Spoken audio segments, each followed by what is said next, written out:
Going on to Rome's. So the Minnesota Vikings stood pat at the NFL trade deadline, even though they already made a couple trades earlier with Cam Robinson and Cam Akers. But the Vikings and Kwesi, you know what? The juice wasn't worth the squeeze on some of the high ticket items. They didn't make a move on Lattimore. Reportedly, they didn't have any interest in Lattimore, but it certainly happens. But I love the one you're with. So now we want to take a look at the rooster that the Vikings have post NFL trade deadline that they're going to see the rest of the season with. So listed here, 53-man rooster in gray, practice squad in lavender.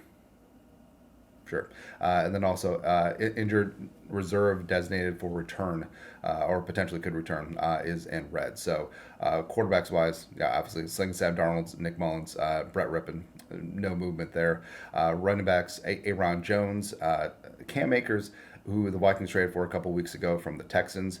I mean, it's pretty clear that he's running back too, although Kevin O'Connell keeps saying that Ty Chandler is going to have a role. But Akers is, he was a better pass protector and better receiver than Ty Chandler, and has a little bit more wiggle. I mean, Chandler's weird, where he has that burst, he has world class speed, but for some reason he just can't stay on the field, and it's not for lack of talent, but I don't know.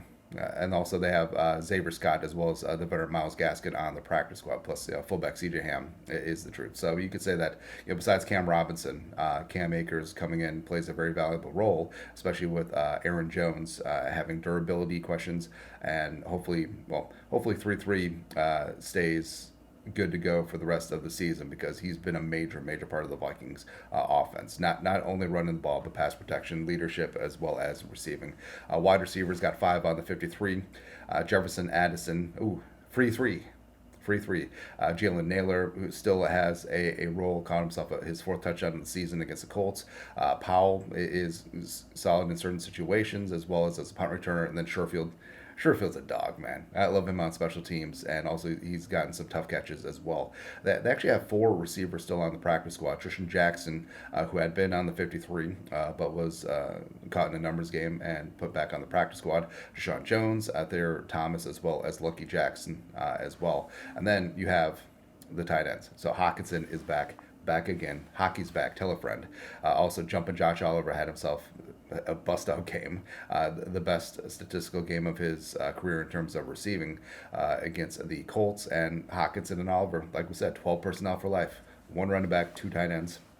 Let's find those mismatches and go from there. Johnny Munt is in there. Nick Muse, your company's computer guy, looking to get back from injured reserve.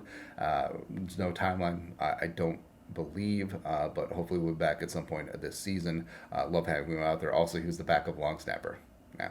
Offensive line, they currently have 10 on the rooster. Cam Robinson coming in via trade after Darrisaw unfortunately went down with that injury. But Robinson, rock solid in his debut. Now he plays his former team, the Jaguars, who he's very familiar with. And I think that he will grow and show and develop into a solid left tackle this season as he gets more worked into the offense. And I mean, I understand that Cam Robinson is going to get paid in free agency somewhere else, and the Vikings get some of that nice in terms of comp pick compensation. But I mean, Cam Robinson, do you want to reduce inside for the end of your career? Do you want to pull a Roger Saffold, just become a great guard? Yeah. Then you got Ed Ingram, besides stepping on Bradbury's foot, I don't know. And Bradbury's been sort of questionable lately. Brandel did not have a good game against the Colts. I mean, DeForest Buckner and company, just like it was not great. O'Neill's obviously one of the best right tackles in the game. Backups wise, you still have Dalton Reiser floating out there. He can obviously play both guard spots.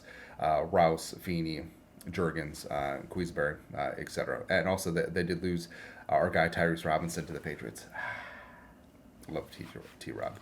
Defensively, so the Vikings have a pretty big hole in terms of defensive line. So Tilley, Phillips, and Bullard, your starters, solid against the run. I need to bring some more as a pass rush. LDR was active against the Colts, but didn't really get much going. Jalen Redmond has been a bit of a spark, but he's running out of practice squad elevation, so he may need to be added back to the 53. And Taki Taami on injured reserve with that ankle injury is going to miss at least 4 games. Edge rushers, AVG, Gernard, Diamond Dallas Turner getting all up in there. Patrick Jones second. Not traded at the deadline. Hadi Ward leading the team in quarterback hits, as well as he's second on the team in pressures, which is impressive. Also, Bo Richter, just one time. A player that a lot of people thought was going to be traded was Brian Asamoah, but he remains. As we said, it's been interesting because with Pace and Cashman injured, Asamoah hasn't seen the field. It's been a mishmash of Kamagruja Hill, AVG at off ball, as well as Josh Metellus. So I think that is noteworthy. But hopefully Cashman will be back from his toe Sunday against the Jaguars. He's definitely been missed over the last couple of weeks. Cornerbacks wise, so no additions there either. We got the veterans Gilly and Griffin on the outside, Byron Murphy Jr. in the slot, as well as he's been with Gilmore in base packages. Although Griff's been good whenever he's been on the field, man. And they won't give the time of day to Dwight Nudie McLaughlin, and Caleb Evans has been dinged up. Moreau was just active Sunday, but didn't get in. And also they have Nashawn Wright on the practice squad, who came over via trade for Andrew Booth Jr., who just got waived by the Cowboys. And then safety, Harrison, Beasley, Metellus.